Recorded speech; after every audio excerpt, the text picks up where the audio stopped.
नमस्कार, ये आकाशवाणी है। अभी आप तादू याजो से समाचार सुनेंगे।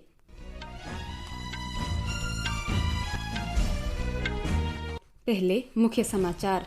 राष्ट्रपति द्रौपदी मुर्मू ने कहा, दिव्यांगों को गरिमापूर्ण जीवन उपलब्ध कराना पूरे समाज का दायित्व है। विदेश मंत्री डॉक्टर एस जयशंकर ने कहा कि G20 अध्यक्षता का उपयोग विश्व को भारत के लिए और भारत को विश्व के लिए तैयार और तत्पर करना है। केंद्र ने आज तत्काल प्रभाव से लैपटॉप, टैबलेट और पर्सनल कंप्यूटर के आयात पर प्रतिबंध लगा दिया। इलाहाबाद उच्च न्यायालय ने वाराणसी में ज्ञानवापी मस्जिद परिसर में ASI सर्वे को चुनौती देने वाली अंजुमन मस्जिद समिति की याचिका खारिज की। हॉकी में पुरुषों की 7वीं एशियन चैंपियनशिप ट्रॉफी आज शाम चेन्नई में शुरू होगी। अब समाचार विस्तार से।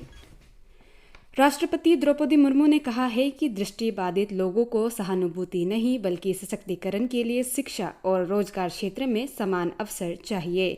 नई दिल्ली में राष्ट्रीय दृष्टिबाधित परिसंघ के स्वर्ण जयंती समारोह को संबोधित करते हुए राष्ट्रपति ने कहा कि सरकार विभिन्न पहल के माध्यम से दिव्यांगों के सशक्तिकरण के लिए लगातार प्रयास कर रही है। उन्होंने कहा कि दिव्यांगों को गरिमापूर्ण जीवन उपलब्ध कराना पूरे समाज का दायित्व है। हमें ये सुनिश्चित करना होगा कि उन्हें समुचित शिक्षा, रोजगार, अवसर तथा सुरक्षित और बेहतर जीवन मिले। राष्ट्रपति द्रौपदी मुर्मू ने दृष्टिबाधित लोगों के जीवन में सुधार के लिए राष्ट्रीय दृष्टिबाधित परिसंघ के पिछले 50 वर्ष में किए गए प्रयासों की सराहना की।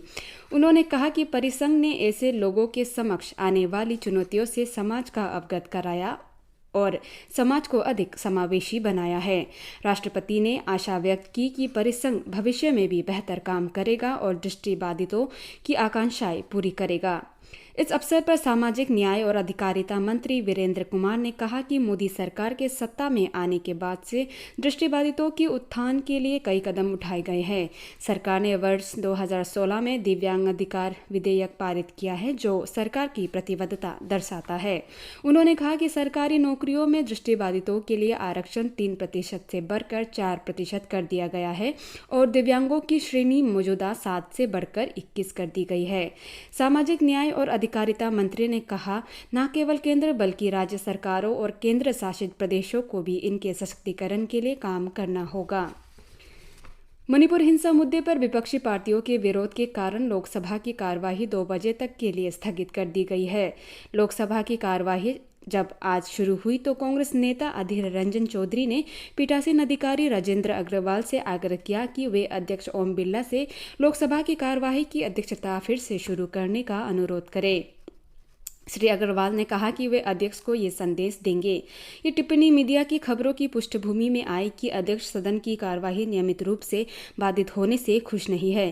कांग्रेस, DMK, TMC, JDU और अन्य पार्टियों के सदस्य नारेबाजी करते हुए सदन के बीचों बीच आ गए। वे सदन में प्रधानमंत्री नरेंद्र मोदी के बयान की मांग कर रहे थे।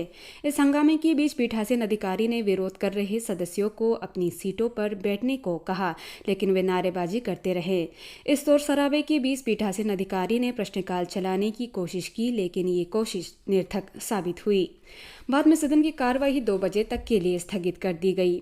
मणिपुर मुद्दे पर विपक्षी पार्टियों के सदस्यों ने राज्यसभा में भी विरोध जताया। सदन की कार्यवाही जब आज सुबह शुरू हुई तो सभापति जगदीप धनखड़ ने मणिपुर और अन्य मुद्दों पर विपक्षी सदस्यों द्वारा दिए गए स्थगन नोटिस को अस्वीकृत कर दिया।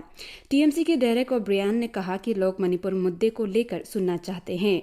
उन्होंने मणिपुर मुद्दे पर चर्चा करने को लेकर बने गतिरोध को समाप्त करने और एक समाधान तलाशने का आग्रह किया।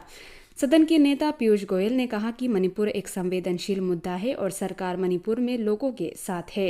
उन्होंने कहा कि सरकार चर्चा के लिए तैयार है। विपक्ष के नेता मल्लिकार्जुन खड़गे ने सदन की सभी कार्यवाहियों को रोककर नियम 267 के अंतर्गत चर्चा करवाने की विपक्षी पार्टियों के मांग को दोहराया। सभापति ने कहा कि हर कोई इस मुद्दे पर चर्चा चाहता है और इसे स्वीकार कर लिया गया है। कांग्रेस, TMC, DMK, RJD, आम आदमी पार्टी और अन्य पार्टियों के विपक्षी सदस्यों ने मणिपुर मुद्दे पर प्रधानमंत्री नरेंद्र मोदी के बयान की मांग करते हुए नारेबाजी शुरू कर दी।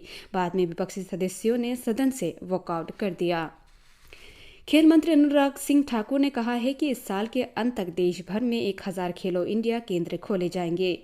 आज राज्यसभा में प्रश्नकाल के दौरान पूरक प्रश्नों का उत्तर देते हुए श्री ठाकुर ने कहा कि सरकार देश में खेलों को बढ़ावा देने के लिए लगातार काम कर रही है। उन्होंने कहा कि पूर्वोत्तर क्षेत्र के प्रत्येक जिले में 2 खेलो इंडिया केंद्र खोले जा रहे हैं। श्री ठाकुर ने कहा कि पूर्वोत्तर राज्यों में अब तक 227 खेलो इंडिया केंद्र खोले जा चुके हैं। उन्होंने कहा कि पूर्वोत्तर क्षेत्र में 520 करोड़ रुपए की खेल गतिविधियों से संबंधित 75 परियोजनाएं चल रही है। पेट्रोलियम और प्राकृतिक गैस मंत्री हरदीप सिंह पुरी ने कहा कि सरकार 2030 तक ऊर्जा मिश्रण में प्राकृतिक गैस के अंश को वर्तमान के 6% से बढ़ाकर 15% तक करने का लक्ष्य तय किया है। लोकसभा में आज एक उत्तर में श्री पुरी ने बताया कि इस दिशा में प्राकृतिक गैस ग्रिड पाइपलाइन की विस्तार, सिटी गैस वितरण नेटवर्क में विस्तार सहित कई उपाय किए जा रहे हैं। उन्होंने ये भी कहा कि पिछले वित्तीय वर्ष में प्राकृतिक गैस का सकल घरेलू उत्पादन लगभग 20% तक बढ़ा है। श्री पुरी ने कहा कि भारतीय कंपनियां घरेलू बाजार में तेल और गैस की बढ़ती मांग को देखते हुए इराक और अन्य देशों में निवेश के अवसर तलाशने को तैयार है। केंद्रीय सड़क परिवहन मंत्री नितिन गडकरी ने कहा कि पिछले 9 वर्षों में पूर्वोत्तर में 8,819 किलोमीटर राष्ट्रीय राजमार्गों का निर्माण किया गया। आज लोकसभा में एक प्रश्न के उत्तर में श्री गडकरी ने कहा कि 2004 से 2013 के बीच पूर्वोत्तर क्षेत्र में लगभग 2,795 किलोमीटर राष्ट्रीय राजमार्गों का निर्माण किया गया। उन्होंने कहा कि हरित राजमार्गों को बढ़ावा देने के लिए विभिन्न उपाय किए जा रहे हैं। श्री गडकरी ने कहा कि क्षेत्र के सूक्ष्म जलवायु सहित भूजल व्यवस्था को बढ़ाने के लिए राष्ट्रीय राजमार्गों के किनारे कुल 433 अमृत सरोवरों का निर्माण किया गया है। विदेश मंत्री डॉक्टर एस जयशंकर ने कहा कि सरकार का उद्देश्य G20 अध्यक्षता का उपयोग विश्व को भारत के लिए और भारत को विश्व के लिए तैयार और तत्पर करना है।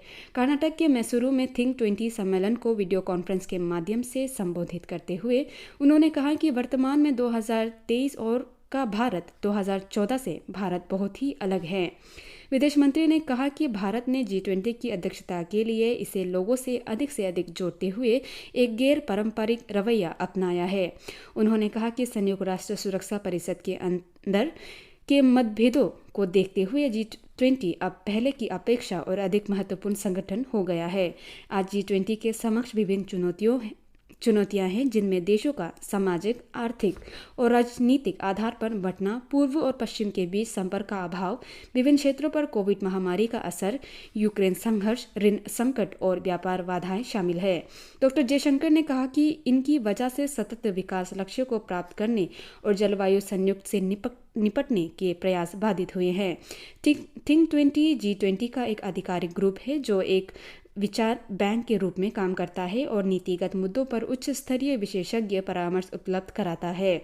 भारत की G20 अध्यक्षता के दौरान ऑब्जर्वर रिसर्च फाउंडेशन थिंक 20 सचिवालय के रूप में काम कर रहा है। केंद्र ने आज तत्काल प्रभाव से लैपटॉप, टैबलेट और पर्सनल कंप्यूटर के आयात पर प्रतिबंध लगा दिया है। सरकार ने एक अधिसूचना में बताया कि इन सामानों के आयात की अनुमति प्रतिबंधित आयातों के लिए वैध लाइसेंस पर ही दी जाएगी। डाक या कुरियर के माध्यम से ई-कॉमर्स पोर्टल से खरीदे गए कंप्यूटर सहित एक लैपटॉप, टैबलेट और all in one personal computer की आयात के लिए आयात लाइसेंसिंग आवश्यकता से छूट प्रदान की गई है। अनुसंधान और विकास, परीक्षण, मरम्मत और वापसी तथा पूंजीगत वस्तु के एक अनिवार्य हिस्से वाले वस्तुओं के लिए प्रति इकाई 20 वस्तुओं तक की छूट भी दी जाती है। इलाहाबाद उच्च न्यायालय ने वाराणसी में ज्ञानवापी मस्जिद परिसर में भारतीय पुरातत्व सर्वेक्षण ASI सर्वे को चुनौती देने वाले अंजुमन मस्जिद समिति की याचिका खारिज कर दी है। अदालत ने मुस्लिम पक्ष की ये दलील नामंजूर कर दी कि सर्वे से मस्जिद को नुकसान पहुंच सकता है। इसके बाद परिसर के वैज्ञानिक सर्वेक्षण का रास्ता साफ हो गया है। वाराणसी के जिला न्यायाधीश AK विश्वेश ने 21 जुलाई के अपने आदेश के ज्ञानवापी परिसर का ASI सर्वे कराने का निर्देश दिया था। भारत और वेस्टइंडीज के बीच 5 T20 अंतर्राष्ट्रीय क्रिकेट मैच की श्रृंखला का पहला मैच आज ट्रिनिदाद और टोबैगो में ब्रायन लारा क्रिकेट एकेडमी में खेला जाएगा। ये मैच भारतीय समय अनुसार शाम 8 बजे से शुरू होगा। दूसरा मैच रविवार को गुयाना में प्रोविडेंस स्टेडियम में होगा। हॉकी में पुरुषों की 7वीं एशियन चैंपियनशिप ट्रॉफी आज शाम चेन्नई में शुरू हो रही है। इस 10 दिवसीय प्रतिष्ठित टूर्नामेंट में 6 टीमें भारत, पाकिस्तान, दक्षिण कोरिया, जापान, चीन और मलेशिया स्पर्धा करेगी। इसी के साथ ये समाचार बुलेटिन समाप्त हुआ। नमस्कार।